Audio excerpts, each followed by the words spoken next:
This video is brought to you by patreon.com/worsttake. Get access to exclusive live streams and Discord servers, on-screen shoutouts, and early access to some videos when you join now. Help make sure that we can continue to make content like this by supporting the Patreon. Links are in the description down below.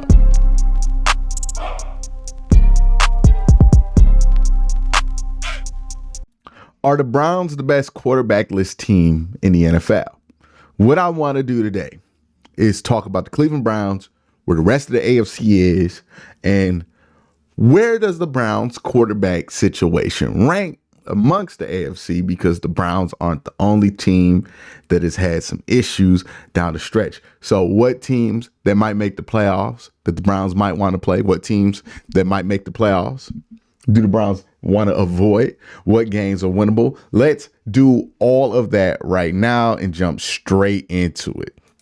Now, when I was looking at the standings, I thought about some teams. And I'm like, man, there's a lot of teams playing with backup quarterbacks, right? You got Indy, you got Cincinnati, you got Houston, obviously Cleveland, potentially Jacksonville with Trevor Lawrence in concussion protocol, and potentially Pittsburgh. That's pretty much all of the wild card race is playing with the backup quarterback. You also have some teams who've been up and down all year, right?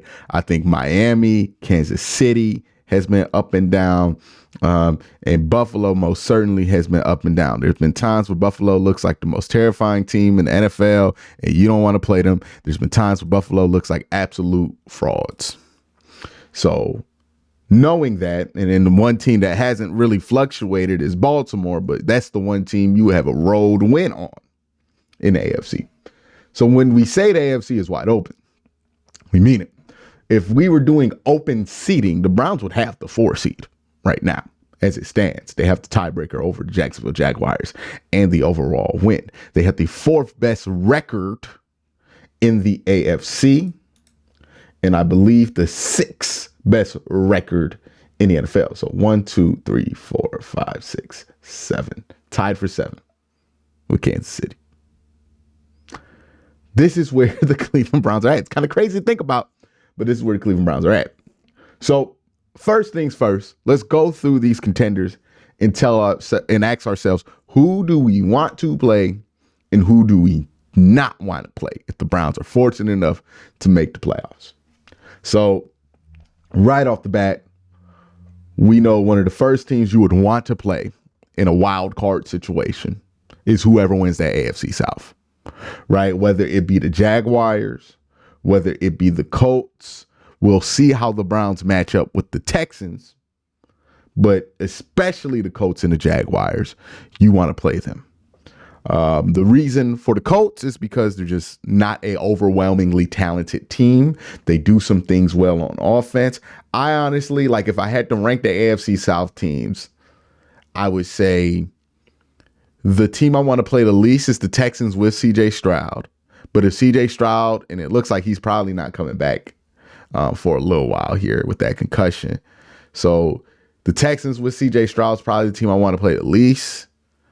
And ironically enough, I think the Jaguars are the team I probably want to play the most. The reason I want to play the Jaguars the most is when I look at the Texans, I know, okay, they got CJ Stroud. I got something to worry about with that, right? If he plays. If I play the Colts, I know I have to worry about that Shane Steichen offense, right? Shane Steichen does a great job on that side of the ball, does a great job as an offensive coordinator, all of that. So I know I have something to worry about there, something specific to be worried about. Then you get to the Jacksonville Jaguars and you sit back and you ask yourself, well, what the hell do they make me worried about? Like, maybe you get a good Trevor Lawrence game. But other than that, there's not anything on a week in and week out basis that you look at the Jacksonville Jaguars and go, oh my God, I don't want to deal with that. Even Josh Allen, who has good numbers, hasn't been playing at the level you would expect somebody with his amount of sacks to be playing every week, right? For as much talk as we've had about his sack total, I've really not heard his name called the last 3 weeks. And he's played against some abysmal offensive lines. Now, again, he might be doing stuff, but I don't remember him being a factor in the game when it comes to pressure. I think he's been a regular good player, like a regular pretty good player, but he's not Miles. He's not TJ or nothing like that. Like, it's not that level of dominance, if you can understand what I'm saying.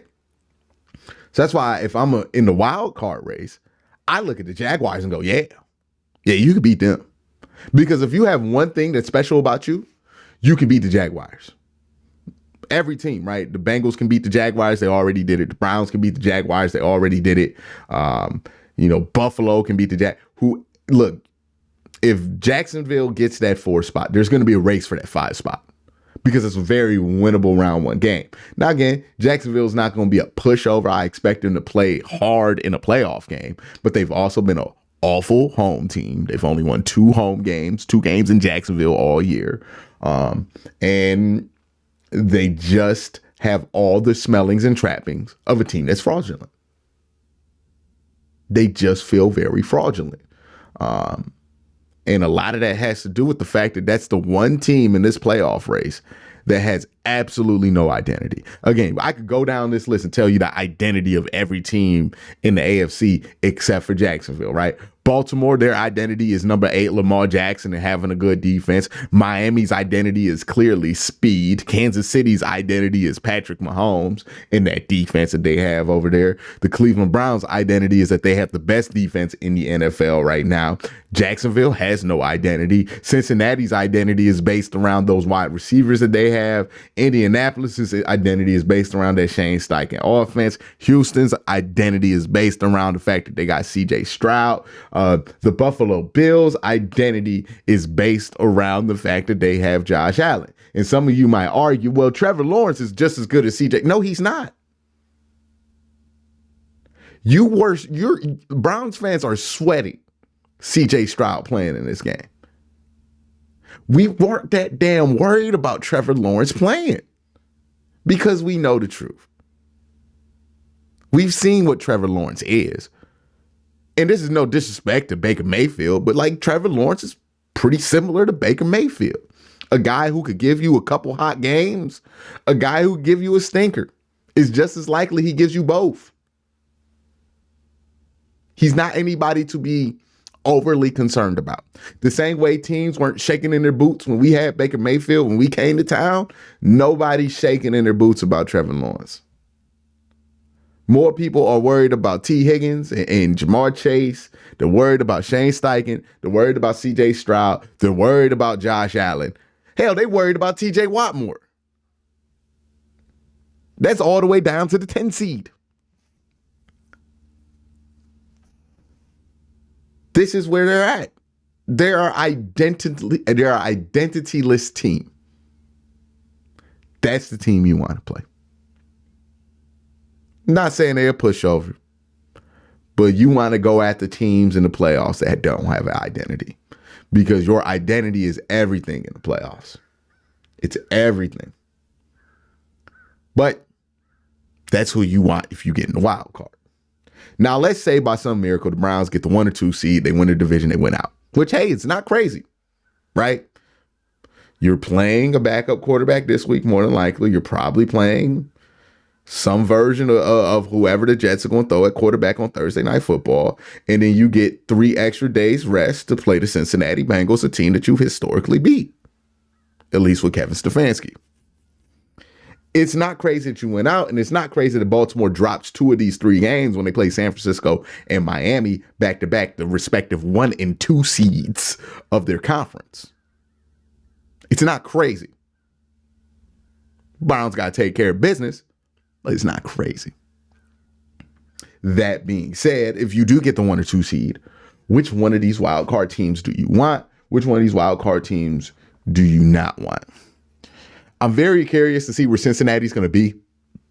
The reason I wouldn't be super eager to play Cincinnati is even though Joe Burrow's not there, there's a ton of playoff experience there.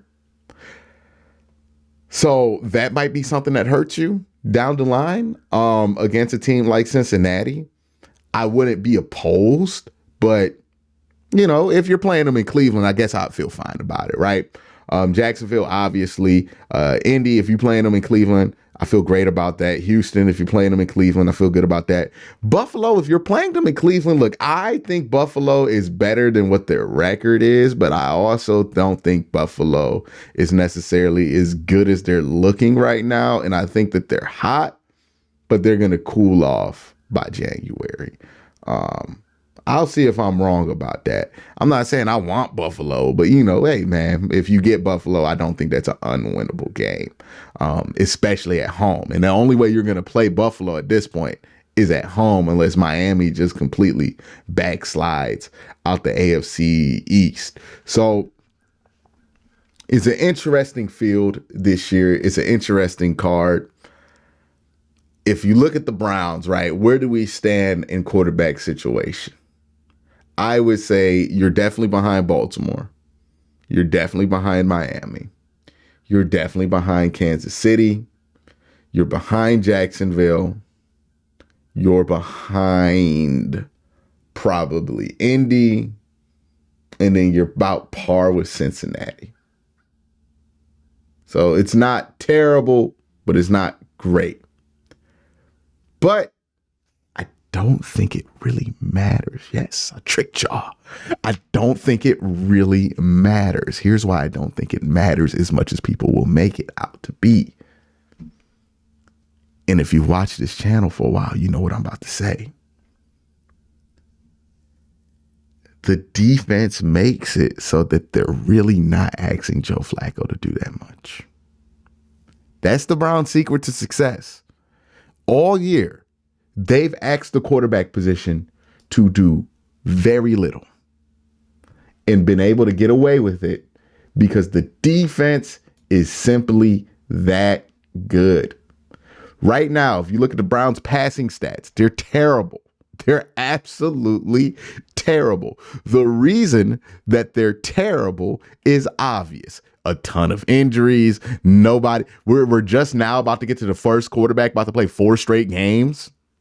Like, it's no mistake why it's looked terrible. Nobody's been able to have any level of continuity with this team. But if you just look at it collectively, the Cleveland Browns have gotten 3,000 yards passing, 16 touchdowns, and 18 interceptions out the quarterback position. It's been awful, right? Collectively, it's not been great. It's been enough to win games. It's been enough in certain moments, but that's my point. You don't need a great quarterback with this team. You don't even need a good quarterback with this team. You need somebody who could just put together 2 to 3 drives, right? The defense will get you field position to get some field goals around that. And when I say 2 to 3 drives, people think I'm talking about like 17 points or something like that. No, I'm saying the offense needs to put together 2 or 3, like, hey, you got it from the 20 drives, right?